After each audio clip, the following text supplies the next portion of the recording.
নমস্কার। গল্পের ঝুলিতে সকল শ্রোতা বন্ধুদের স্বাগত জানাই। আজ আপনাদের জন্য গল্পের ঝুলিতে রয়েছে বিভূতিভূষণ বন্দ্যোপাধ্যায়ের লেখা দাদু। গল্পটি ভালো লাগলে একটা লাইক এবং কমেন্ট করে জানানোর অনুরোধ রইল। আর চ্যানেলে নতুন হয়ে থাকলে আরও গল্প শোনার জন্য চ্যানেলটি সাবস্ক্রাইব করতে কিন্তু ভুলবেন না। তাহলে চলুন শুনে নেওয়া যাক আজকের গল্প। ঠাকুরদাদা আমার শৈশবের অনেকখানি জুড়ে আছেন। সমস্ত শৈশব দিগন্তটা জুড়ে আছেন। ছেলেবেলায় জ্ঞান হয়েই দেখেছি আমাদের বাড়িতে তিনি আছেন। তার বয়স হয়েছিল প্রায় 100। জ্ঞান হয়ে পর্যন্ত দেখেছি তিনি আমাদের পশ্চিমের ঘরের রোয়াকে সকাল থেকে বসে থাকতেন। একটা বড় গামলায় জল গরম করে দিদি তাকে নাইয়ে দিত। ঠাকুরদাদা চোখে ভালো দেখতে পেতেন না। তাকে সকালে হাত ধরে রোয়াকে নিয়ে এসে তার জায়গাটাতে বসিয়ে দিতে হতো। তামাক সেজে দিত দিদি। কেবল মা ঠাকুরদাদার ভাতের থালাটি নিয়ে গিয়ে তাকে খাইয়ে আসতেন। দিদি আবার তামাক সেজে দিত। কিছুক্ষণ পরে ঠাকুরদাদা বসে বসে আপনি মনে কি বকতেন। একটু বেশি বেলায় বাবা নাইবি করে কাছারি থেকে ফিরে বাড়ি ঢুকলেই ঠাকুরদাদা অমনি কান খাড়া করতেন। কে এলো? হরিশ? হ্যাঁ বাবা। বাবা হরিশ, আমার বড্ড খিদে পেয়েছে। সে কি বাবা, আপনাকে এখনো ভাত দেয়নি? না বাবা, খিদে মরছি। হরিশ, ভাত দিতে বলে দে। বাবার বয়স 50-এর ওপর। মাথার চুল প্রায় সব সাদা হয়ে গিয়েছে। বেশ মোটা সোটা নাদুস নুদুস চেহারা। সবাই বলে বাবা নাকি দেখতে সুপুরুষ। বাবা মাকে অনুযোগ করলেন। আচ্ছা, বাবাকে এখনো ভাত দাওনি? ছি ছি, এত বেলা হলো। মা বললেন, ও মা, সে কি গো, 10টার সময় যে আমি নিজের হাতে ভাত খাইয়ে এসেছি। বাবা চেঁচিয়ে ডেকে বললেন, ও বাবা। কি হরিশ, আপনাকে আপনার বৌমা খাইয়ে এসেছে যে, কি বলছেন আপনি? না না, হরিশ, মিথ্যে কথা। আমারে কেউ ভাত দেয়নি, না খেয়ে মরলাম আমি। বলেই ঠাকুরদাদা ছেলে মানুষের মতো খুঁতখুত করে কান্না শুরু করে দিলেন। মা রাগ করে বলে উঠলেন, বুড়ো 72-এ মরেও না, 7 কাল জ্বালাবে। তোমার সাধের হিমি গিয়ে তোমায় খাওয়াক মাখাক। আমি আর যদি কাল থেকে তোমায় দেখি, তবে আমি বেনি মুখুজ্জের। বাবা দুঃখিত স্বরে বললেন, আহা হা, বড় বউ ছেলেপিলের সামনে। কি ছেলেপিলের সামনে? কে না জানে সোহাগের হিমির কথা? 72-এ বুড়ো, 4 কালে গিয়ে ঠেকেছে। আহা হা বড় বউ, অমন করে গুরুজনকে বলতে আছে? ছি ছি, তোমার মুখখানা আজকাল বড্ড। ঠাকুরদাদা তখনও কিন্তু কাঁদছেন ছেলে মানুষের মতো। কান্নার মধ্যে ডাকলেন, হরিশ। যেন অসহায় আর্ত বালক তার একমাত্র আশ্রয়স্থল পিতাকে ডাকছে। বাবা জামা টামা না খুলেই ছুটে গেলেন। সান্ত্বনা সুরে বললেন, কি বাবা, কি? আমি ভাত খাবো, আমি না খেয়ে মরলাম। হরিশ, ওরা আমায় না খেতে দিয়ে মারবে। বাবা, কাঁদবেন না, কাঁদতে নেই। ছি, অমন কাঁদতে আছে? মা অমনি এর ওয়াক থেকে বলে উঠলেন, মরণ, বুড়ো 72-এর মরণ দেখো না, যেন 2 বছরের খোকা, ছেলের কাছে কেঁদেই খুন। জমের ভুল এমনও হয়? বাবা বলেন, চুপ করো না বড় বউ, কি করো? ঠাকুরদাদা আবার বলেন, খিদে পেয়েছে, ভাত খাবো। আচ্ছা আচ্ছা, আমি দেখছি, আপনি চুপ করুন। অবশেষে আবার সামান্য 2টি ভাত বাবা নিয়ে দিয়ে এলেন। ঠাকুরদাদা দিব্যি খেতে বসে গেলেন আবার। মুখে আর হাসি ধরে না। আমরাও ঠাকুরদাদার কাণ্ড দেখে হেসে বাঁচিনি। এমনি একদিন নয়, মাসের মধ্যে 10 দিন হতো। ইতিমধ্যে দিদি শ্বশুরবাড়ি চলে গেল। বাবাকে দেখতাম ঠাকুরদাদার যত কিছু কাজ নিজের হাতে করতেন, কিন্তু তার সময় নেই। সকালে উঠে সান্ধান্নিক করে জল বাতাসা খেয়ে তিনি বেরিয়ে যেতেন কাছারির কাজে। দুপুরে এসে খেয়ে সামান্য বিশ্রাম করে কাজে বেরুতেন। ফিরতে রাত 8টা-9টা বাজত। এসেই ঠাকুরদাদার ঘরে ঢুকে জিজ্ঞেস করতেন, বাবা, শরীর ভালো আছে?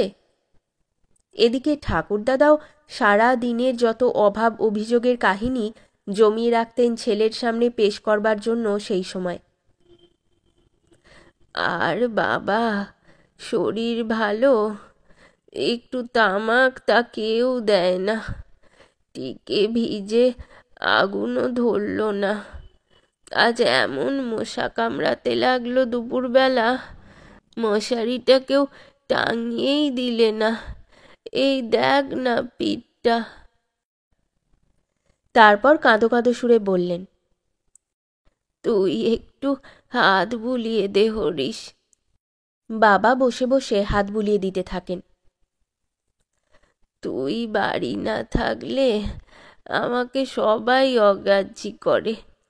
এক ঘটি জল চাইলে সময় মতো দেয় না বাবা। সত্যিই তো। আহা, আমি সব বলে ঠিক করে দেব এখন। দিস, ভালো করে বলে দিয়ে যাস তো। দেব। তোর খাওয়া হয়েছে? না বাবা, এই তো এলাম। যা, তুই হাত পা ধুয়ে জল টল খা। তোকে পেট ভরে খেতে দিচ্ছে তো? হ্যাঁ বাবা। দেখি, সরে আয় তো। একটু মোটা সোটা হলি না সেই রকমই আছিস? জানিস, ছেলেবেলায় তোর শরীর ছিল এমনি রোগা। তোর গর্ভধারিণী একদিন বললে, খোকার জন্যে ছাগলের দুধের ব্যবস্থা করো। তখন মেহেরপুরের নীলকুঠিতে কাজ করি, সেইখানেই তোর জন্ম, জানিস তো? হ্যাঁ, মেহেরপুরের ইয়ে, ওই কি বলছিলাম ভুলে গেলাম, আজকাল কিছু মনেও থাকে না। ছাগলের দুধ। হ্যাঁ হ্যাঁ, ছাগলের দুধ আনতে বললে তোর গর্ভধারিণী। সাহেবের একটা বড় ছাগল ছিল, মালির সঙ্গে সর করে ফেললাম, মাসে 2 টাকা করে দেব, আর সে আধসের করে ছাগলের দুধ আমায় দেবে। বাবা ওঠেন না সেখান থেকে, যতক্ষণ ঠাকুরদাদা একটু শান্ত না হন। ভাত খেয়ে বাবার সঙ্গে গল্প করে ঠাকুরদাদা খুশি মনে বলেন, তাহলে তুই এখন যা হরিস, খেয়ে নিগে। দুধ পাচ্ছিস তো? হ্যাঁ বাবা। ভালো করে দুধ খাবি, দুধেই বল।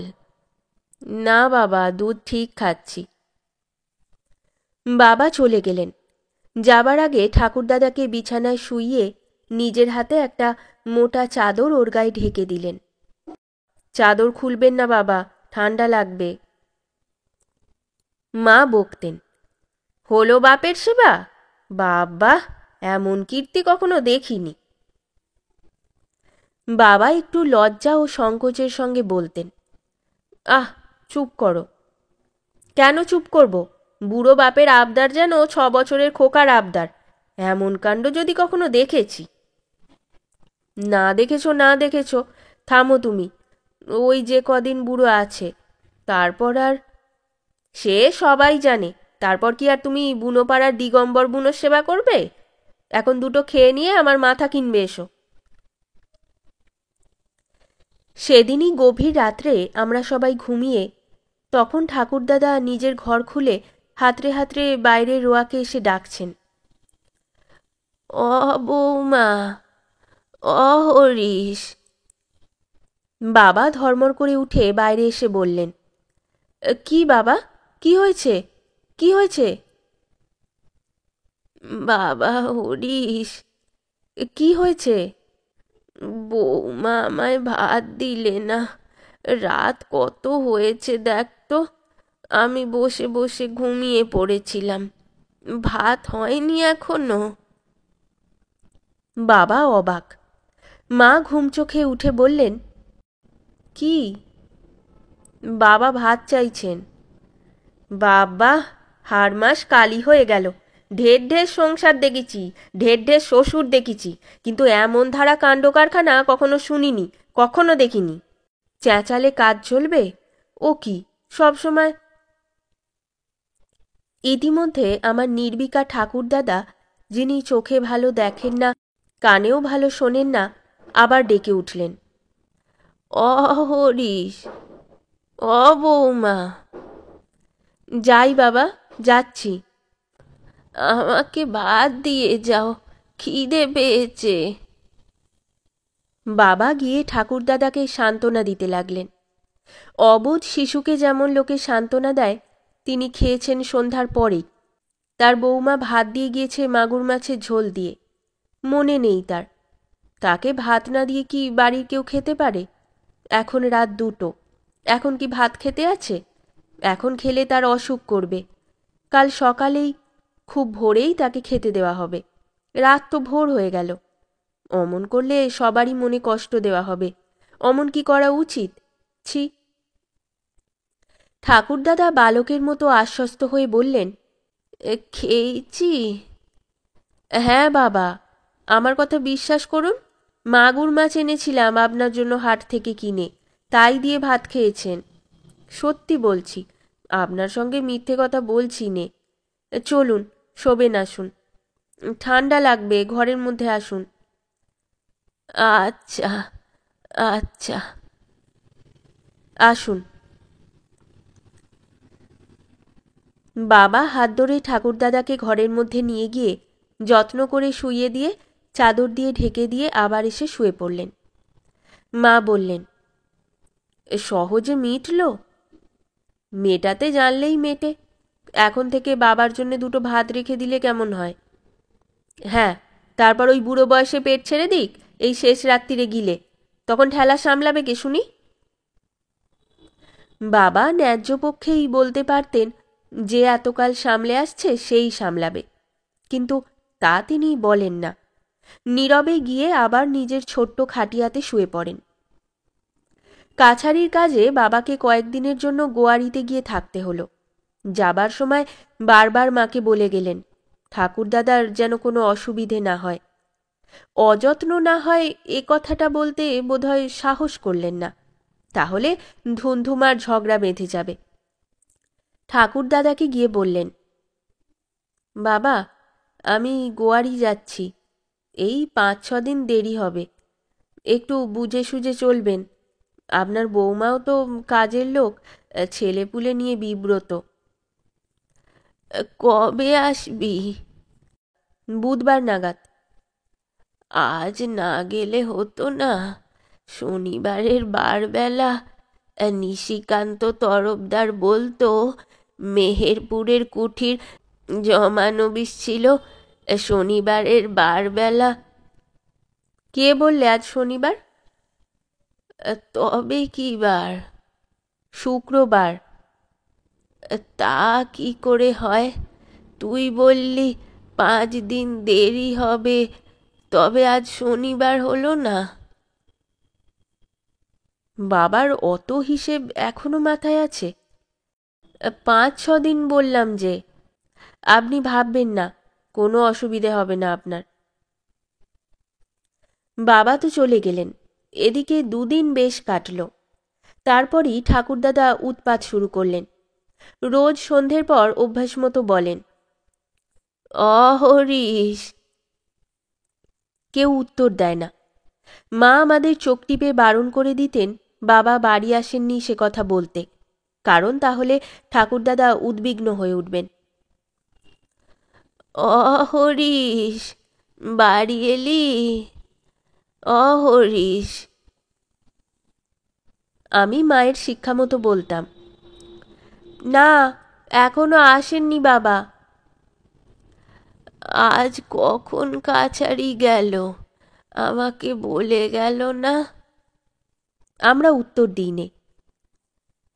অহরিশ। ঠাকুরদা, তামাক সেজে দেব? এটিও মায়ের পরামর্শ। ওই একমাত্র উপায় ঠাকুরদাদাকে অন্যমনস্ক রাখবার। আমাদের বলতেন, বস আমার কাছে। আমি, আমার ছোট ভাই নীলু, ফুচু ও দুই বোন সরলা আর বিনু ঠাকুরদাদাকে ঘিরে বসি। সবাই এসেছে? হুম। বিনু এসেছে? আমার কাছে এগিয়ে এসে বস সব। শোন, সুন্দরবনে 156 নম্বর লাটে আমার মনিবের কাছারি ছিল। পাইকপাড়ার রাজা ঈশ্বরচন্দ্র সিংহ মস্ত বড় জমিদার। আমি যেখানে থাকতাম সে কাছারির নাম ছিল গড়ানহাটির কাছারি। সুন্দরী আর গড়ান কাঠের জঙ্গল কিনা, তাই নাম ছিল গড়ানহাটি। একবার নোনাতলার খালে আমাদের ডিঙি লেগেছে। মাঘ মাসের দিন, জলে শোন নেমেছে। সে কি ঠাকুরদা? শোন মানে জোয়ার, বেসন মানে ভাঁটা। বেসনে নৌকো চলে না সামনে, নোঙর করতে হয় ওই দিকির গাঙে। তারপর কি বলছিলাম? ওই হলো মুশকিল। ঠাকুরদাদার কাছে গল্প শোনবার সুখ নেই, কেবল ভুলে যাবেন। বলছিলেন শোন নেমেছে জলে। হ্যাঁ হ্যাঁ, তারপর দেখি এক মস্ত বাঘ জলে ডিঙির পাশে জল খাচ্ছে। আমাদের সঙ্গে উজির আলী বিশ্বাস ছিল, বড় শিকারী।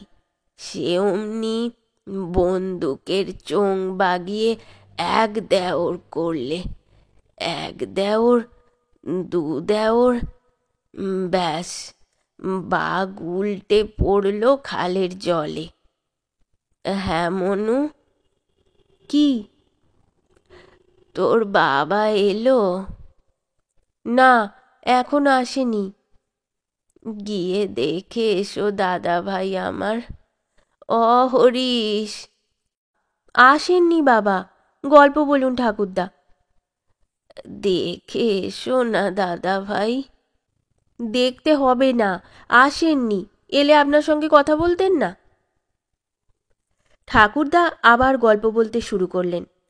বাঘের গল্প জমাতে পারলেন না, কেবল ভুলে যান। আবার গোড়া থেকে শুরু করেন, উল্টোপাল্টা করে ফেলেন। কখন বলেন শিকারীর নাম উজির আলী বিশ্বাস, কখন বলেন তার নাম আজিমুদ্দি বিশ্বাস। এমন সময় মা ভাত নিয়ে এলেন। আমরা বললাম, ঠাকুরদাদা, ভাত এনেছে মা।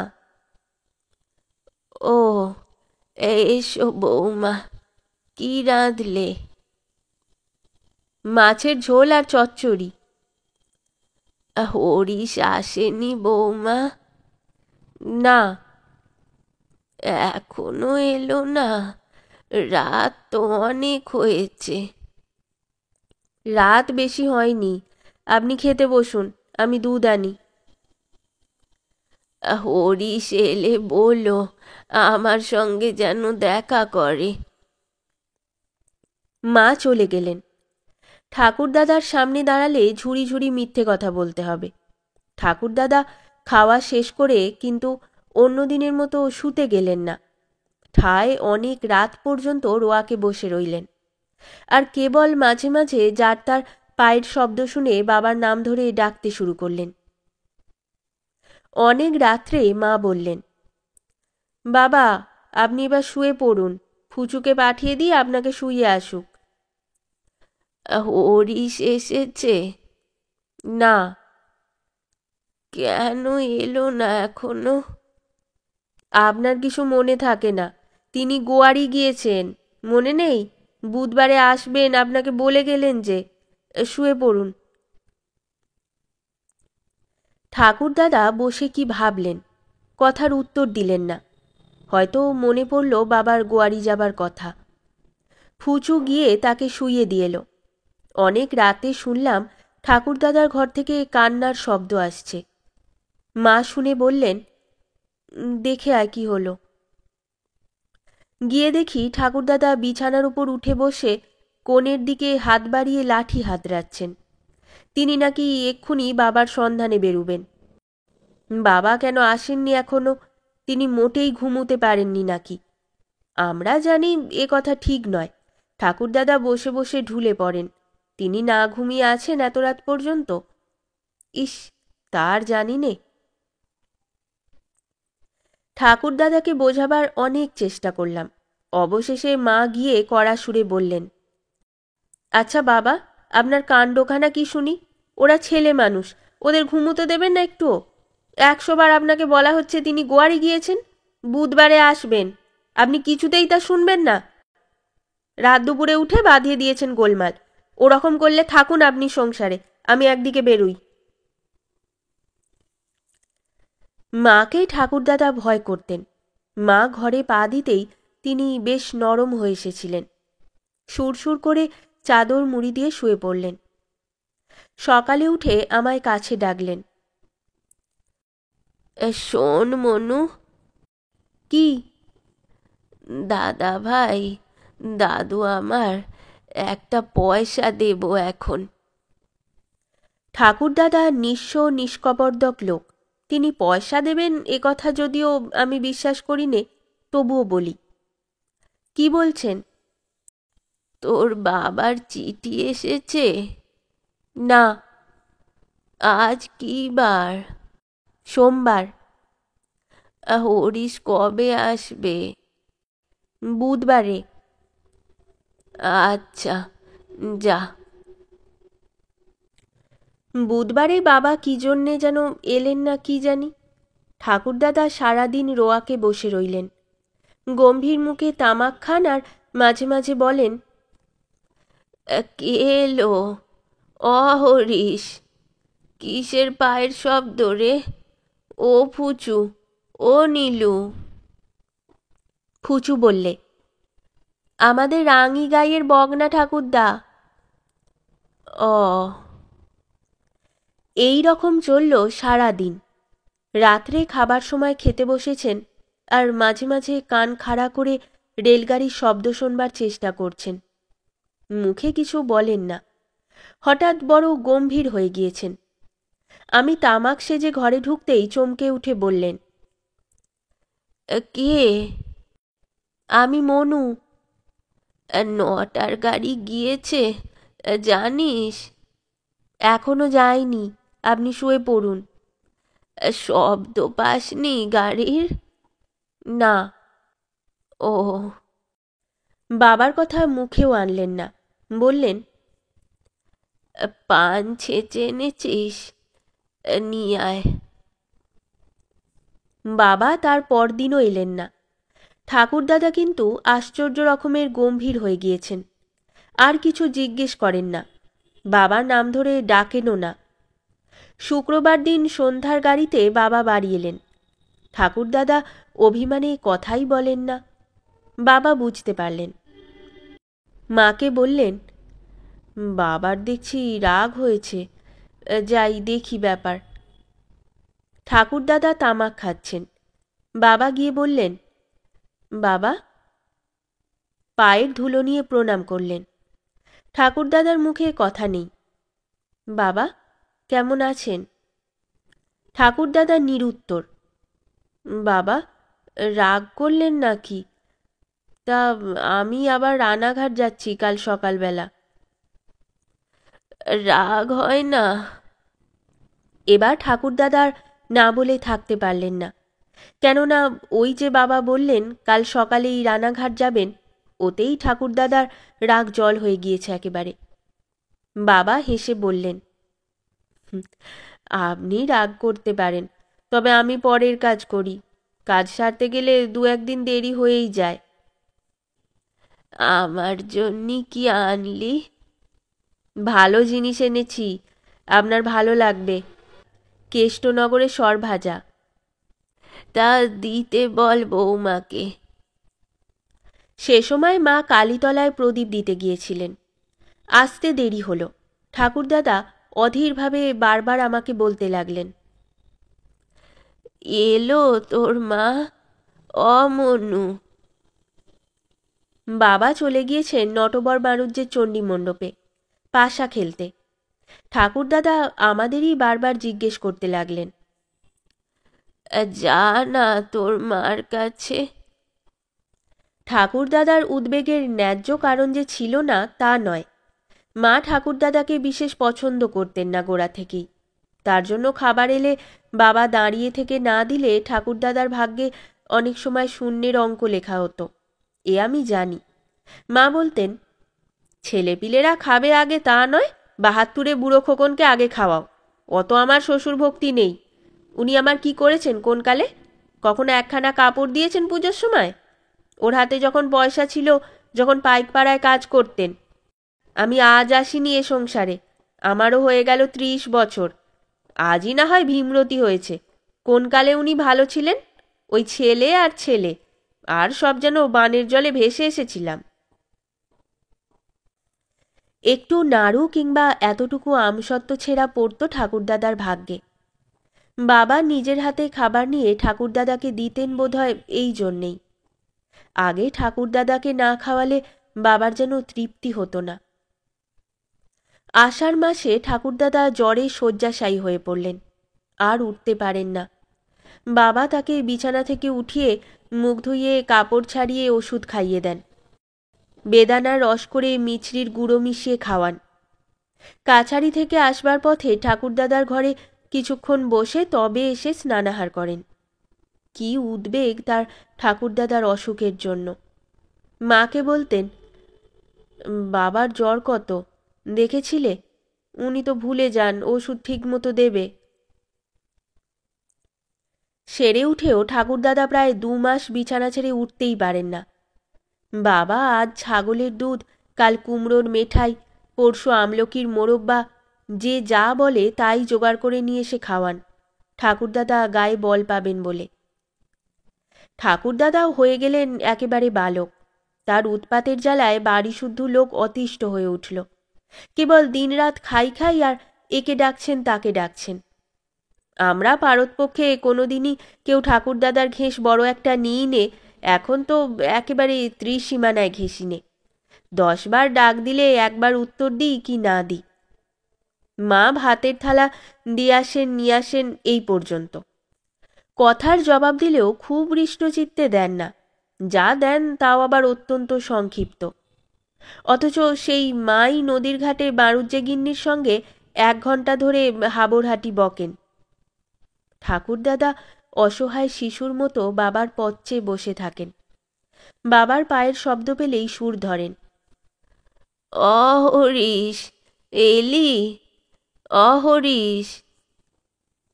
আর ঠিক কি বাবার পায়ের শব্দ চেনেন ঠাকুরদাদা। বাবা এসে নিজে দেখাশুনো করবেন, নাওয়াবেন, খাওয়াবেন ঠাকুরদাদাকে। বাবা এলেই ঠাকুরদাদা যত কিছু অভিযোগ শুরু করে দেবেন। তার কাছে ছেলে মানুষের মতো বৌমা আমাকে এই করেনি, আমাকে তাই দেয়নি, তাতে ঠাকুরদাদা মায়ের সহানুভূতি আরও হারাতেন। বাবা তা জানতেনও, সেজন্য নিজে সর্বদা খবরদারি করতেন। কারো হাতে ঠাকুরদাদাকে ছেড়ে দিয়ে বাবার বিশ্বাস হতো না, দিদি ছাড়া। দিদি তো শ্বশুরবাড়ি চলে গিয়েছে। পৌষ মাসে বাবা আবাদে গেলেন পৌষ কিস্তির খাজনা আদায় করতে। বারবার মাকে বলে গেলেন ঠাকুরদাদার যেন অযত্ন না হয়। মা বললেন, কেন, আমি কি বুড়োকে গলা টিপে মেরে ফেলবো নাকি? ছি, অমন বলতে নেই। না, তুমি সেই রকম কথাবার্তা বলছো কি না তাই বলছি। তবে আমার সংসারের কাজকর্ম সেরে সব দিক দেখতে তো পারি নে। যতদূর পারি চিরকাল যা হয়ে আসছে তাই হবে। একটু মন দিয়ে, মানে উনি বুড়ো মানুষ, আমি তা জানি, যা পারি হবে, ভেবো না। বাবা ঠাকুরদাদার কাছে বিদায় নেবার সময় কতদিন দেরি হবে তা ঠিক বললেন না। বললে ঠাকুরদাদা হয়তো যেতে দেবেন না কিংবা ব্যস্ত হয়ে পড়বেন। বাবা যখন বেরুলেন ঠাকুরদাদা বললেন, হরিশ, কবে ফিরবি? তার চিরন্তন প্রশ্ন। এই যত শিগগির হয় বাবা, আপনি ভাববেন না। ঠাকুরদাদাকে ফেলে কোথাও গিয়ে বাবা স্বস্তি পেতেন না আমি জানি। ঠাকুরদাদা নাকি 3 বছর বয়স থেকে বাবা ও মার মতো করে মানুষ করেন বাবাকে ঠাকুরমায়ের মৃত্যুর পরে। বাবা যেন ভাবতেন ঠাকুরদাদা শত্রুপুরীর মধ্যে বাস করছেন, চতুর্দিকে শত্রু বেষ্টিত অবস্থায়। একমাত্র আপনার জন তিনি নিজে। চোখে চোখে রাখতেন এই জন্য সর্বদা। কারো হাতে ছেড়ে দিয়ে বিশ্বাস করতে পারতেন না। বলা বাহুল্য, ঠাকুরদাদা তো নিজেকে অসহায় শত্রুবেষ্টিত বলে মনে করতেনই। বাবা এবার বাড়ি ফিরতে বড় দেরি করতে লাগলেন। অবশেষে যখন ফিরলেন তখন গরুর গাড়ি করে ভীষণ অসুস্থ অবস্থায়, ঘোর জ্বর। জ্বরের ঘোরে বলতে লাগলেন, বাবাকে কেউ বলো না আমি অসুস্থ হয়ে বাড়ি এসেছি। ঠাকুরদাদা কিন্তু আন্দাজে মাঝে মাঝে বাবাকে ডাক দিতেন। বুঝতে পেরেছিলেন কি না কি জানি। হরিশ, আমার জন্যে কি আনলি? হরিশ। বাবা ঠিক শুনতে পান। জ্বরে ধুঁকতে ধুঁকতে বললেন, বাবা বাঁচতে আমার যেন কিছু না হয়। হে ভগবান, মরেও সুখ পাব না। অসুখ বড় বাড়ল। জেলা থেকে ডাক্তার এসে দেখলে 2 দিন। সংসারের পুঁজি ভেঙে বাবার চিকিৎসা হলো। একদিন বড় বাড়াবাড়ি হলো। ঠাকুরদাদাকে আর দেখাশুনো করার লোক নেই। বাবাকে নিয়েই সবাই ব্যস্ত। গ্রামের তিলোচন ঠাকুরদাদা কাছে বসে তাকে বাজে গল্পে ভুলিয়ে রাখলে। সবাই বলতে লাগলো, সুবোদার বাঁচবে না। আহা, বুড়োর কি কপাল। বাবার মৃত্যু হলো শেষ রাত্রে। ঠাকুরদাদা তার কিছুই জানেন না, গভীর ঘুমে অচেতন। খুব ভোরে বাড়িতে এসে ত্রিলোচন চক্রবর্তী ঠাকুরদার হাত ধরে ছুতো করে বাইরে কোথায় নিয়ে গেল। চলুন জ্যাঠামশাই, একটু বড়দার বাড়িতে। আপনাকে একটু পায়ের ধুলো দিতে হবে সেখানে, তারা বলেছে। আমি যাব? কান্নাকাটির চাপা শব্দে বলতে লাগলেন, কি রে হরিশ, কি রে, কিসের শব্দ? সন্ধ্যায় আমরা বাড়ি এসে ঠাকুরদাদাকে ঘিরে বসি। হঠাৎ আমার বড় মমতা হলো ঠাকুরদাদার অসহায় মুখের দিকে চেয়ে। নতুন কেমন একটা মমতা, যা এতদিন মনের মধ্যে খুঁজে পাইনি।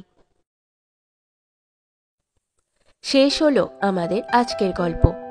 গল্প পাঠে এবং বিভিন্ন চরিত্রে আমি তৃষিতা। গল্পটি ভালো লাগলে লাইক এবং শেয়ার করে দেবেন। আর চ্যানেলে নতুন হয়ে থাকলে আরও গল্প শোনার জন্য চ্যানেলটি সাবস্ক্রাইব করতে কিন্তু ভুলবেন না। খুব তাড়াতাড়ি নতুন একটি গল্প নিয়ে ফিরে আসব। সকলে ভালো থাকুন, শুনতে থাকুন গল্পের ঝুলি।